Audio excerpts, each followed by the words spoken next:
Well, I've only gone and done it after years and years of racing in VR. I've finally taken the plunge and I'm getting rid of the trusty combination of Quest 3 and Playseat Trophy and replacing that with, well, still the Playseat Trophy, but I do now have the triple monitor setup of my dreams. So in this video, I'm going to take you through the reasons why I made the change, what I found are the pros and the cons, having done so, what I genuinely love about my new setup, and what I really miss about this bad boy. I'll also run through the hardware that I'm actually running on my sim rig, because a lot of you ask about that. So it's a decent amount to get through in 10 minutes. Let's get started. So let's start with where I was before this big change. Well, my entire sim rig was just a Playseat Trophy with a VR helmet strapped to my face, but it was brilliant. I was in the car, I could look around, I could see every object. The visual fidelity wasn't that bad. I run a 4090 PC and a Quest 3, so the resolution wasn't as bad as some people may expect. It was perfect from that point of view. I could hit every apex. Well, I could see every apex at any rate. However, there were some problems. When VR works perfectly, it's the best thing ever, but it doesn't always work perfectly. For example, I often had issues joining up with the link cable so that I could open up the desktop in my headset and actually see what was happening. Secondly, if you're on a long stint of 2 or 3 hours, you end up with sweat pouring into your eyes and your shirt is covered as if you've been for a shower. Certainly was with me anyway. And the worst part for me was the Quest 3 that I was shipped had massive issues. So in 1 in 10 or 1 in 15 races, my entire headset would go blank. I would get an error message saying that there was liquid or debris in the USB. And it's something that tens of thousands of people have experienced with the Quest 3. It's something Meta has tried to fix with various different firmwares, but they've not been able to. So as I say, when VR works perfectly, it's brilliant. But unfortunately, that's not always the case.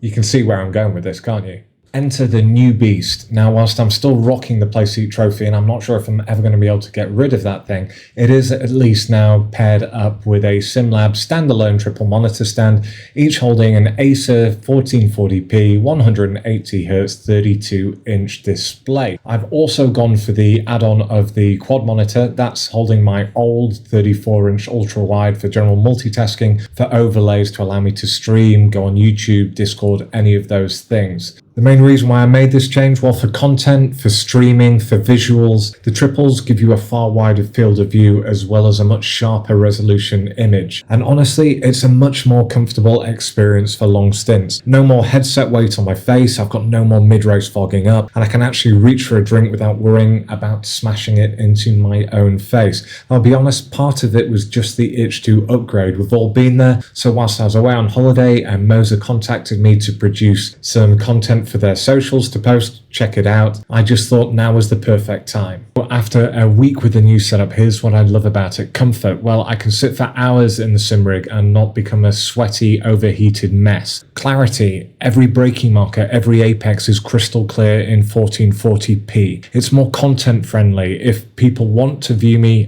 they can do so. I will be able to stream. It's more flexible. I can add telemetry, Discord, or have Twitch chat open on the ultra-wide while still racing. And performance, iRacing just feels smoother when you can push the frames without worrying about the VR overhead. But let's be real, there are still things that I do really miss from VR. For one, in VR you've got true depth perception. You can check mirrors just by turning your head. It feels natural. With triples you've got to glance or you've got to get your FOV absolutely bang on. Now the space needed for triples is way more than just for a VR headset on a stand. And yeah, the cost of 3 monitors, a stand, plus the quad for the ultra-wide is definitely higher than just grabbing a VR headset. Luckily, I've managed to spend money and have all of them. And immersion-wise, nothing beats VR, just for that feeling of being inside the car. That's the one area that triples will never be able to truly match. So was it worth it? Well, for me, absolutely it was. As somebody that both races and creates content, it's very much striking the right balance between the full immersion that I was looking for and being able to sit in the sim rig for longer and to share that experience with people that want to see it. However, if you are someone that just races by yourself, doesn't create content, and you are enjoying VR, absolutely there is a place for it and it still works really well. The main thing with all of this is just that we are enjoying our sim racing. Now, this is just part one of a